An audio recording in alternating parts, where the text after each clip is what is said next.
মাকে ধমক দিয়ে কথা বলবে, মাকে কষ্ট দিয়ে কথা বলবে, মাকে অন্যায় ভাবে অবিচার করবে, সন্তান খাবার দিবে না। মায়ের মনে ব্যথা লাগে তখন, সন্তান যখন মুখে খাবার তোলে না, মা তখন খাবার খেতে পারে না সন্তানের বেদনায়। আবার মায়ের কাছে কষ্ট লাগে ওই সময়, সন্তান যখন মায়ের মুখে খাবার দেয় না। এমন অসংখ্য ঘটনা আমার বাংলাদেশে ঘটেছে। মাকে গোয়াল করে সন্তান ফেলে রেখেছে, মা কিন্তু বদদোয়া করে নাই। সাংবাদিক গিয়েছে, মা সন্তানের নামে বাজে কোনো কথা বলে নাই।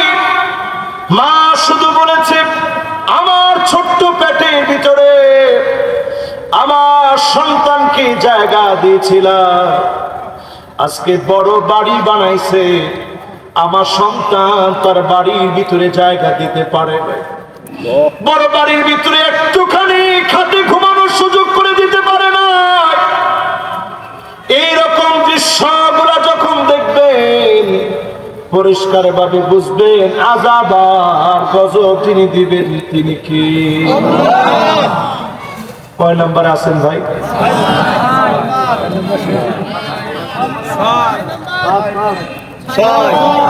কয় নম্বর? 7 নম্বরে আল্লাহর হাবিব বলেন, আদনা সাদিকাহু, বন্ধুদের জন্য বন্ধুরা পাগল পারা হয়ে যাবে। এখনকার সময় এটা হয়েছে না হয় নাই? এলাকায় এলাকায় দেখবেন একেবারে ইয়ং জেনারেশন, 13, 14, 15 বছরের যুবক কিশোর গ্যাং তৈরি করে ফেলছে। কি গ্যাং? কিশোর গ্যাং। কিশোরগঞ্জ? হ্যাঁ, কিশোর গ্যাং। আমি কি যে জেলার নাম নিছেন উপায় না। কিশোর গ্যাং, সবাই বলেন কি গ্যাং? এই কিশোর গ্যাং এমন ভাবে বাড়বে, জায়গায় জায়গায় দেখবেন 15-20 জনের একটা গ্রুপ হবে।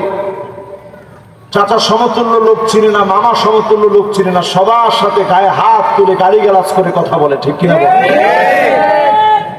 এরকম বেয়াদবি এখন এলাকায় এলাকায় বেড়ে গেছে, ভয়ানক অবস্থা রূপ নিয়েছে। আমাদের সময় তো খুব বেশি আগেকার সময়ের কথা বলছি না, আমাদের সময়টা এমন ছিল, বড়দেরকে মানুষ প্রচন্ড সম্মান করত, ছোটদেরকে মানুষ স্নেহ করত। এখন বড়দের সম্মানও নাই, ছোটদের স্নেহও খুঁজে পাওয়া যায় না। এই দুইটাই আমাদের জন্য বিপজ্জনক, ঠিক কিনা বলেন? এরপর আল্লাহর হাবিব 8 নম্বরে বলেন, বাপকে সন্তান খোঁটা দিবে, কষ্ট দিবে, বাপের মনের ভিতরে যন্ত্রণা বেড়ে যাবে। আজকে এখানে বসে একটা বাপ চিন্তা করেন কি পরিমাণ কষ্ট দিয়েছে। বাপ তো সেই লোকটা হয় যেটা সন্তানের জন্য নতুন পোশাক কিনে আনে, নিজে নতুন পোশাক পরে না, জুতা ছিঁড়ে গেলে সেলাই করে আনে, কিন্তু বাপ নিজে না পরে সন্তানকে নতুন জুতাটা কিনে দেয়। বৃদ্ধাশ্রমে যে বাপেরা আছে, অনেকেই চোখের পানি ছেড়ে দিয়ে কাঁদে আর বলে, সন্তানের পা চেপে ধরে বলেছিলাম একটুখানি বাপ দাও, বড় ক্ষুধা লেগে গেছে, সন্তান খাবার পর্যন্ত দেয় নাই। আপনি লিখে রাখেন, অনেক বড় সার্টিফিকেট আপনি পাবেন, অনেক বড় শিক্ষিত হবে, মা বাবার দোয়া যদি না থাকে, কোন না কোন জায়গায় যিনি আপনাকে ধরা খাইয়ে দিবেন তিনি কি? দেখবেন ছেলে মেয়ে কিচ্ছু হয় না। অনেক সময় দেখবেন ছেলে মেয়ে হয়েছে ঠিক, প্রতিবন্ধী হয়েছে। অনেক সময় দেখবেন ছেলে মেয়ে পাক্কা নেশাখোর হয়েছে, আপনার বুকের মধ্যে ছুরি চালাতে পর্যন্ত তারা দেরি করে না, ঠিক কিনা বলে? হিসাব মিলাই দেখেন, কষ্ট হচ্ছে আপনাদের? একজনের কষ্ট হচ্ছে খুব, ফোনে কথা বলতেছে। আপনাদের কষ্ট হচ্ছে কারো? কয় নাম্বারে আছেন? আবু বকর ভাই টেস্ট লাগিয়ে ফেলেছে কিন্তু। কয় নাম্বার? সবাই বলতে হবে কয় নাম্বার? মাশাআল্লাহ 8 নাম্বার। এখন যদি আমি 8টা পর্যন্ত ধরি বলতে পারবেন? পারবো ইনশাআল্লাহ। ইনশাআল্লাহ 1 নাম্বারটা বলেন, বিসমিল্লাহ বলেন। জনগণের হক নষ্ট করবে। মাশাআল্লাহ 2 নাম্বার। এমন সময় আসবে যাহারাতিল আসওয়াতু ফিল মাসাজিদ, মসজিদে মসজিদে ইমামের উপরে আঙ্গুল নাচায় নাচায় সামান্য জাহেল জালেম ব্যক্তি আঙ্গুল তুলে কথা বলবে, ঠিক কিনা বলে? এটাতে খুব সুন্দর, আপনারা ঠিক বলছেন। এখন আমাদের সমাজে এরকম আছে না ভাই? ইমাম সাহেব খুতবা দিচ্ছেন, এসে বলে এই ইমাম সাহেব থামেন। ওই দিনও দেখলাম পত্রিকায় নিউজ হয়েছে, ইমামকে অপমান করে তাড়িয়ে দিয়েছে। ইমামের উপরে যে আঙ্গুল তুলে কথা বলো, আমার ইয়াখশাল্লাযী আইয়ারফা রাসাহু ক্বাবলা ইমাম, ইমামের আগে যে মাথা উঠায় ফেলে, আইয়ুহাউইলাল্লাহু রাসাহু রাসাল হিমার, এই চেহারাকে যিনি গাধার চেহারা বানায় দিতেন, শুধুমাত্র নবীর খাতিরে যিনি মাফ করে দিয়েছেন তিনি কে? গাধার চেহারা হতো নবীর খাতির আল্লাহ মাফ করে দিলেন। ইমামের সঙ্গে যারা বেয়াদবি করবে সবাই মিলে ইমামের পক্ষে থাকবে, ইমামের হাতকে শক্তিশালী করবেন, জালেমের বিরুদ্ধে প্রতিবাদ করবেন। ইমামের পক্ষে যদি না থাকেন, আপনার কারণে সমাজকে যিনি ধ্বংস করে দিবেন তিনি কি? কয় নাম্বার গেছে ভাই? এই যে 9টা বললাম, মিলে না মিলে না? 9 রকমের অন্যায়কে আমরা করছি না করিনি? এবার 10 নম্বরে আসেন আমার ভাইয়েরা। এমন সমাজ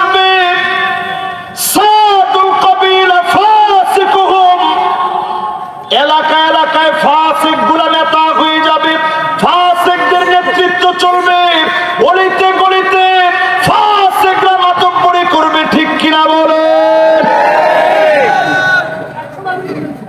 100%। একটু চিন্তা করে দেখেন, রাসূল 1445 বছর আগে এই কথাগুলা বলে গেছেন। এখন মিলায় দেখলে দেখা যায় পুরাপুরি আমাদের সঙ্গে মিলে যাচ্ছে, ঠিক কিনা বলে? এগুলো তো আজকের কথা না, 1445 বছর আগে রাসূল বলে গেছেন। এরপরে আল্লাহর হাবিব কত নাম্বার? 10 শেষ, এখন কত?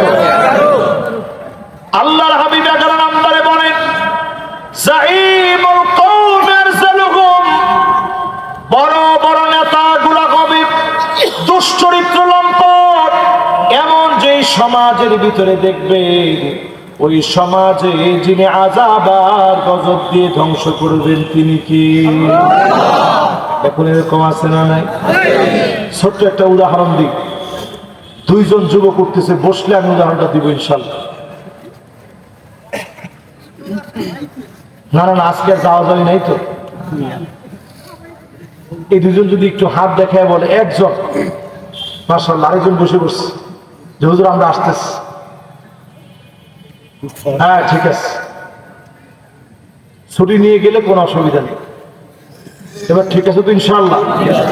কত নম্বরে আছেন সবাই বলেন, কত নম্বর? 11 নম্বরে আছে। ছোট্ট একটা উদাহরণ, কিছুদিন আগে আমরা দেখেছি, গত 2 বছর আগে একজন হঠাৎ করে এত বাড়াবাড়ি শুরু করছিল, হে হুজুর আসেন আপনাদের সঙ্গে বাহাস হবে।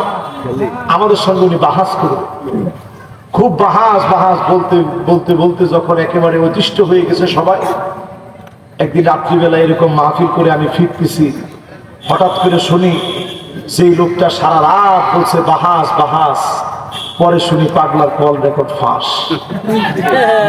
ঠিক কিনা বলে? সুতরাং যখন দুশ্চরিত্র হবে, দুনিয়ার লাঞ্ছিত অপদস্থ অপমানিত হবে, এই ধরনের লোকদের কারণে যিনি আযাব আর গজব দিবেন তিনি কি? কত নাম্বার গেছে ভাইটা? 13 নাম্বারে। মাশাআল্লাহ, একটু মনোযোগটা টেস্ট করলাম। কত নাম্বার? আবার বলেন কত? আপনারা যদি এখন মানি নিতেন 13 নাম্বার, তাহলে আমি বুঝতাম মনোযোগ একেবারে ফুরিয়ে গিয়েছে আপনার। তাহলে কত নাম্বার এখন? 12 নাম্বারে উকরিমার রাজুল মাখাফাতা শাররিহি। আযাব এমনি আসে না, ওই সময় আযাব আসবে, গুন্ডাদেরকে মানুষ সম্মান দেখাবে শুধুমাত্র তার গুন্ডামি থেকে বাঁচার জন্যে। এমন গুন্ডা সারা দেশে না, সারা দুনিয়ার ভিতরে এমন খারাপ লোক এখন আছে, ঠিক কিনা বলে? তার গুন্ডামি, চাঁদাবাজি, সন্ত্রাসী থেকে বাঁচার জন্যে মানুষ তারে সম্মান করে, ইজ্জত করে। নবীজি বলতেছেন এই কারণে দুনিয়ার মধ্যে আযাব আর গজব আসতেছে, ঠিক কিনা বলে? কয় নাম্বার এটা? কত নাম্বার? 13 নাম্বার। আল্লাহর হাবিব বলেন যাহারাতিল কাইনাত ওয়াল মাআজিফ। জায়গায় জায়গায় গান বাজনা বেড়ে যাবে, এমন অবস্থা হবে গায়িকার দাম বেড়ে যাবে, নায়িকার দাম বেড়ে যাবে। আমার দেশে গায়িকা আর নায়িকার দাম এখনো বাড়ে নাই, কদিন পরে বাড়বে। কি বলেন? আমি শুধু ছোট্ট একটা উদাহরণ দিই, কোন রাজনৈতিক বক্তব্য না এটা। আল্লামা মামুনুল হক দীর্ঘদিন পরে তিনি জেলখানা থেকে বের হয়ে আসছেন। 3টা বছর উনি কাটালেন। মুফতি আমির হামজা সাহেব 3টা বছর জেলে ছিলেন। মুফতি সাখাওয়াত রাজি দীর্ঘদিন জেল খেটেছেন। কত আলেম জেলের ভিতরে সময়গুলো পার করলেন। এই যে আলেমরা জেলখানায় ছিল, আপনারা তাকায় দেখবেন আলেমদের হিম্মত এখন কমছে না বাড়ছে? জেলখানা থেকে আসার পরে সবাই ভয় পেয়ে ঘরের ভিতরে যে ঢুকছে আর বের হয় না। কি বলেন? জেল জুলুম নির্যাতন দিয়ে আলেমদের হিম্মত কখনো কমানো যায় না। জেলখানা থেকে বের হলে আলেমদের হিম্মত আরো বেড়ে যায়, ঠিক কিনা বলেন? আলেমরা জীবন দিতে ইসলামের শত্রুরা, ইসলামের শত্রুরা। কিন্তু দুঃখ লাগে কখন জানেন? বাংলাদেশের সেই মহিলাটা দিনের